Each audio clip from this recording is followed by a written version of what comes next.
Yeah, hi guys, welcome to this video about this absolutely awesome, beautiful WIE Countertop Nugget ice maker. It's not only very beautiful, it has also very high specs, so you can deliver the first batch of ice in only 8 minutes, and like that it can deliver up to 44 pounds of beautiful ice in only 24 hours, and it does not even consume a lot of power. It has a rating of only 170 watts, so like that it would even be a great option if you're having an outside party and want to run an ice maker from a power station. And we have a lot of extras built in. For example, the drainage pipe has also a large ice basket here inside and this viewing glass, so you always know what's going on. Of course, I have to admit that I got this ice maker for free, but it's still my honest opinion because I would never claim something which is not true. But of course, now it's time to make our first ice batch with this Nugget ice maker.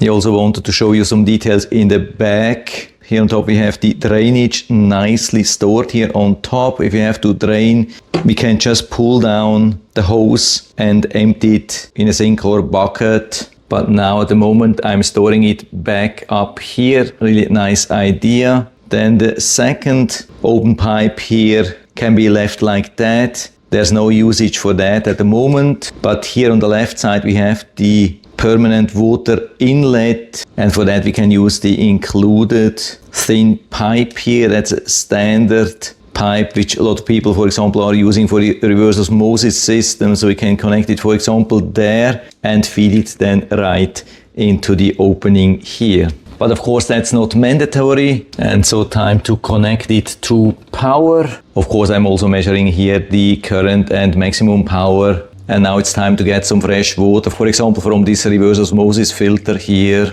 And to add, we have to open the lid and remove the ice basket. And now, of course, when we add the water, it's very important to respect the maximum fill line. With a little bit of extra light now, you hopefully can see the MAX letters, and on the left side, there's this fill level line. And so that's exactly how much water we have in. The amount of water is around 1 gallon. I haven't measured it exactly. And so now time to add the basket here inside again and hit the on-off button up here. So let's see what's going to happen. I can definitely hear something going on. Actually, we can open and close the lid at any time, but of course it's highly recommended to keep it closed as long as ever possible.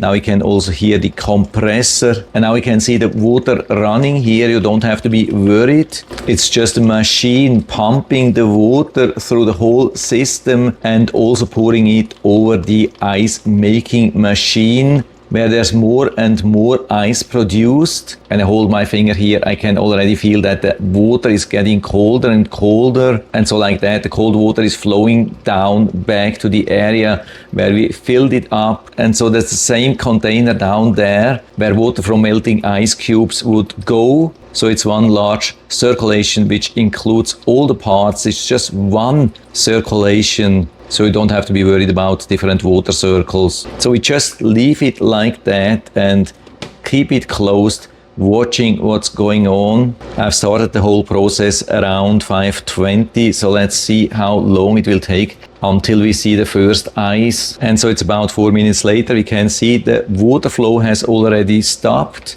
When I turn the camera a little bit to the side, you can see also the air vents here on the side. There is a little bit of noise to hear, but definitely not a lot.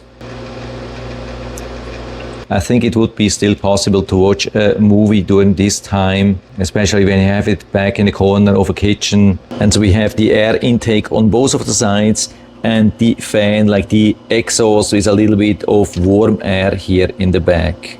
Okay, and so that's now exactly 11 minutes later, and I can see the first ice coming down. And so here we are after 1 hour and 20 minutes. So let's open the lid and see what we have already. It's still producing the ice, but I can already take some. You can see really nice flowing ice nuggets. Yeah, it's an absolute pleasure to use them. Really, really nice. So much better than normal ice cubes. Yeah, I really love these small things.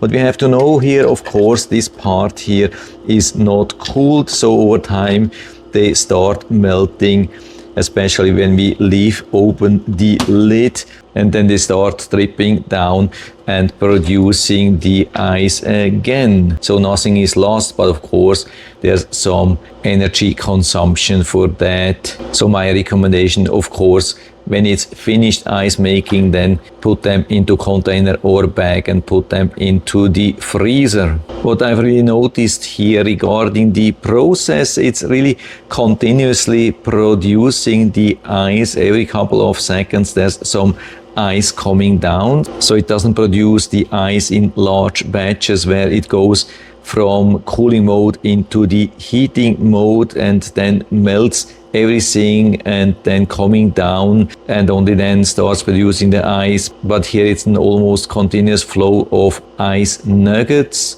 That's pretty interesting. Probably also much better regarding energy consumption. When it comes to energy consumption, you can check here in the back, and so here you can see the different numbers. What's really interesting here, you can see usually it has been between, I would say, 150 and 170 watts pretty much all the time, except from the beginning. When it started, you can see we had a maximum of 1034 watts. That's very important to know, especially if you want to run this from a power station. Make sure that you have a device which can handle a peak power of a little bit more than 1000 watts, and not only the normal average power consumption of around 150 watts, but everything working really, really nicely. I really love these nuggets. Yeah, I can't stop watching them.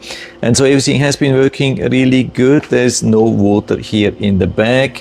If I want to drain again, I can use this drain pipe here. So there was absolutely no leakage, no spills, nothing to worry. There's also no condensation here, not anywhere to see, and so you don't have to fear dripping from the outside. That's also really good to know. Seems to have really good insulation, and so I'd say it's a really nice innovation compared to the normal standard traditional portable ice making machines. Would definitely choose this one over the normal older models. There's no question about that. I would say that's it for now. I hope I've been able to help you a little bit with this video. If you have any questions or comments or want to share your own experience with this ice maker, then just let us know down in the feedback area. I'm always happy to talk about these things, and if you like the video, give me a thumbs up, subscribe my channel. Thanks for watching. See you next time.